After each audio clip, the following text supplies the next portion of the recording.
You're part of the most advanced military force in the galaxy. Your species has conquered over 300 worlds. You've crushed civilizations that had millions of years head start on evolution. You are unstoppable. And then you find it. A dead human colony. Silent. Abandoned. No life signs. Just empty buildings and the whisper of wind through broken windows. Easy pickings, right? Wrong. Because humanity doesn't just leave colonies behind. We leave insurance policies. We leave warnings. We leave things that make predators think twice about scavenging our bones.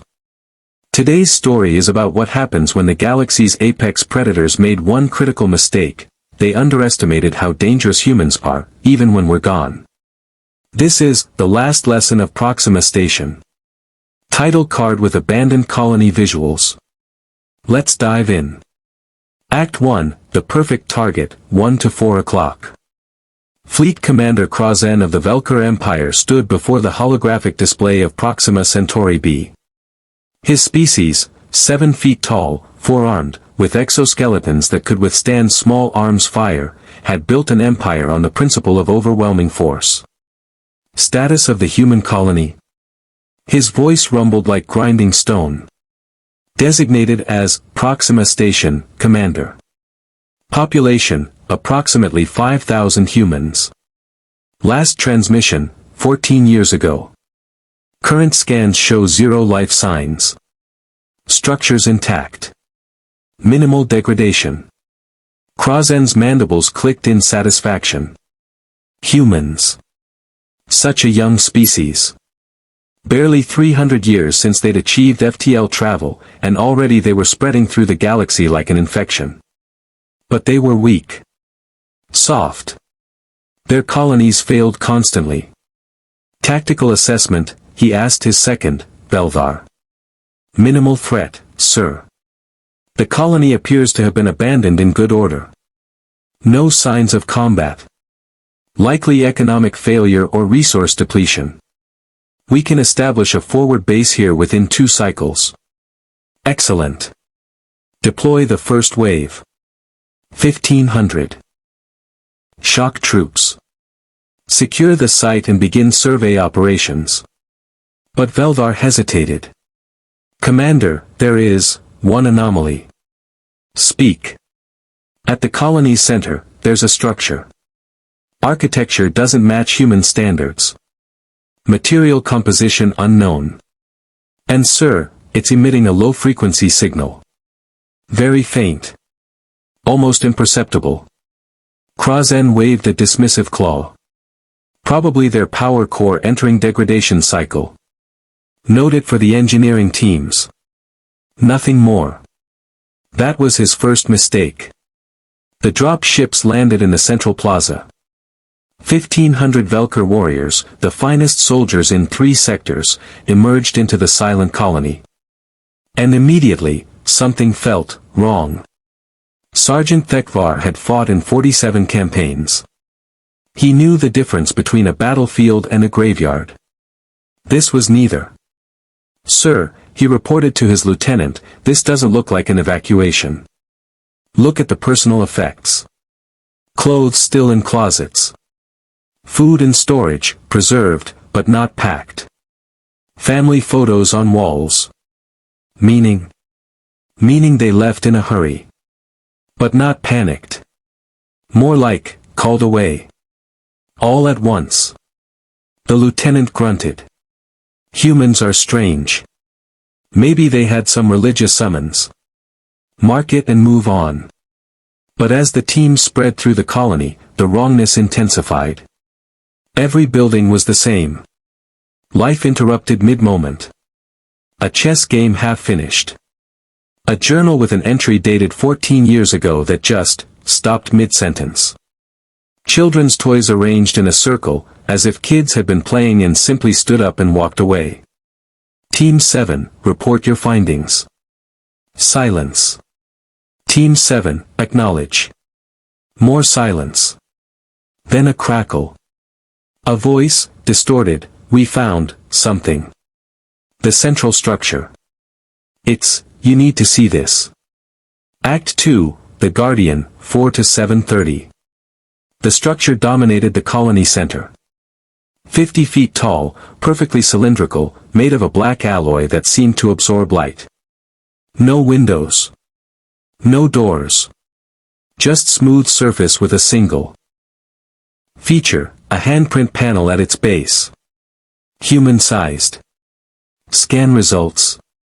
Kra'xen demanded as he arrived planetside. Inconclusive, sir. The material defies our sensors. Density readings fluctuate. Energy signature is strange. Not fusion. Not antimatter. Something else. Kra'xen approached the handprint. Obviously human construction. Probably their archive or command center. We'll cut through. Sir, I wouldn't recommend. But Kra'xen had already placed his claw on the panel. The world went white. When vision returned, every Velkor soldier was on the ground, groaning. Kra'xen staggered to his feet, his neural implants screaming with feedback. A voice filled the air. Not through communicators. Through the air itself. Calm. Human. Female. Attention, unidentified military force. You are trespassing on Terran Colonial Authority property. Under Article 7 of the Colonial Defense Accords, this installation is now active. You have 60 seconds to evacuate the perimeter. What trickery, Kra'xen started. 55 seconds. This is your only warning. Open fire on that structure. 100 plasma rifles discharged simultaneously. The bolt struck the black cylinder and vanished. Not reflected. Not absorbed. Simply ceased to exist. 30 seconds. Evacuation protocols are in effect. Leave now or defensive measures will be initiated. Commander. Velkor shouted. Sir, the human records. I've accessed their database. This structure, it's called a Guardian. They left it behind deliberately. 15 seconds. All forces, fall back to the drop ships. Now. They ran. Elite warriors who'd conquered worlds, running like prey animals. They didn't make it. Act 3, The Awakening, 7:30 to 10:30. The Guardian's surface rippled like liquid. Then segments began to separate, sliding apart to reveal light. Pure, white light that hurt to look at. And from that light, something emerged. Not organic. Not mechanical. Something in between. It stood 12 feet tall, humanoid in basic shape, but wrong in every detail. Its body was composed of flowing metallic plates that shifted and reconfigured constantly. No face, just a smooth oval where a head should be. And where eyes would be, twin blue lights burned with cold intelligence. Defensive Protocol Omega is now active. All hostile forces will be neutralized. It moved. God, it moved fast. One moment it stood before the Guardian. The next, it was among the Velkor soldiers, and warriors who'd fought for decades didn't even have time to scream. It didn't use weapons. It was a weapon. An arm extended, flowing like liquid metal, and sliced through powered armor like paper. Another soldier fired point-blank with a plasma cannon. The construct simply opened a hole in its torso, let the bolt pass through, then closed and continued its work. Concentrate fire. Bring it down. 300 soldiers focused their weapons on the construct. The air filled with plasma, projectiles, and energy beams. The construct stood in the center of the firestorm, and didn't even pause.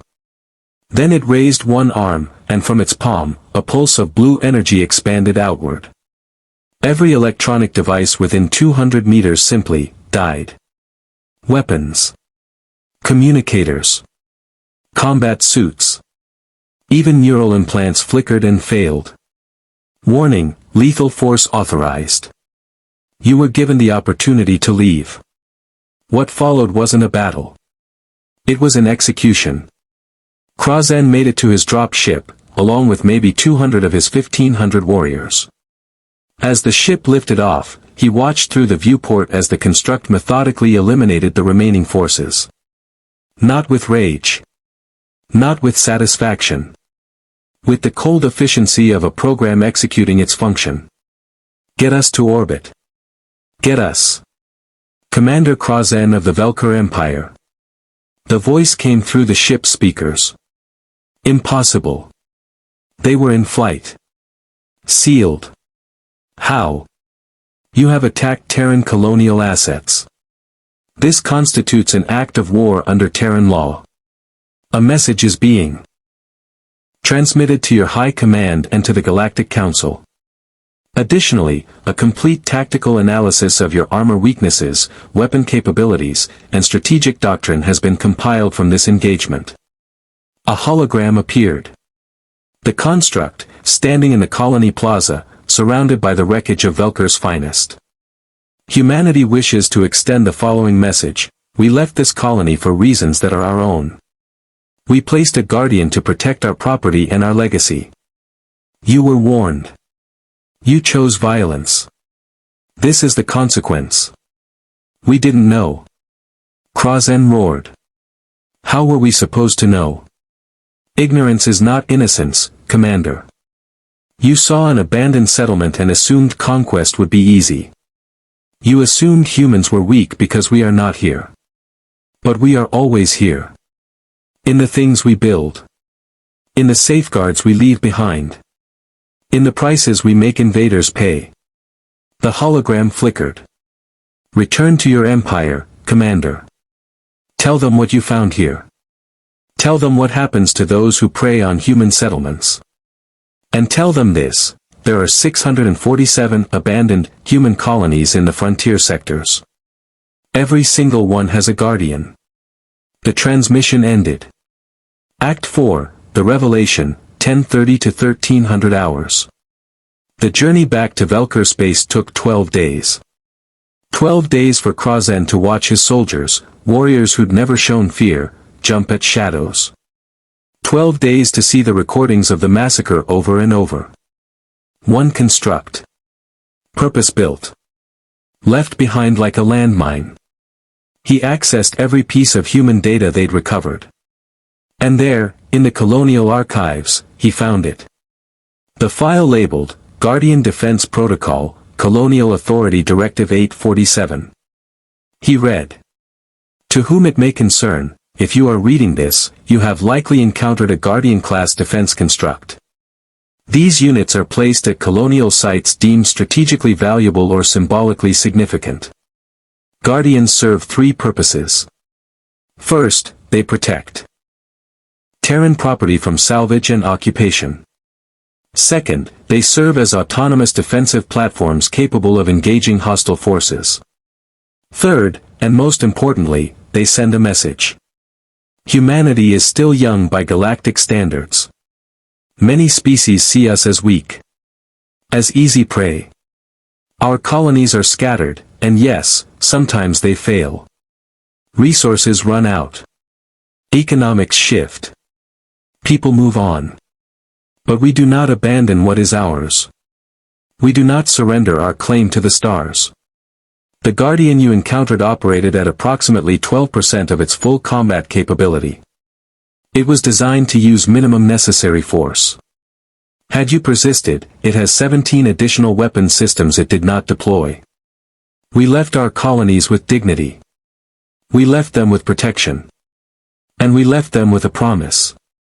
Touch what is ours, and learn why humanity didn't conquer the stars through kindness. We earned our place out here. Every colony. Every settlement. Every single human footprint on alien soil was paid for in blood, sweat, and sacrifice. And we'll be damned if we let scavengers pick our bones. The Guardian gave you a chance. It warned you. It offered you escape. You chose to stay. Consider this your education on what humanity leaves behind. Consider this your lesson on the price of underestimating us. We are not the strongest species. We are not the fastest, or the smartest, or the most advanced. But we are persistent. We are stubborn. And we are very good at making sure that defeating us costs more than you're willing to pay. Welcome to the frontier. Welcome to human space. Next time, leave our stuff alone. Director Sarah Chen, Terran Colonial Authority. The file ended with a simple image, the Terran colonial flag, and beneath it, a motto. We were here. We'll be back. Don't touch our shit.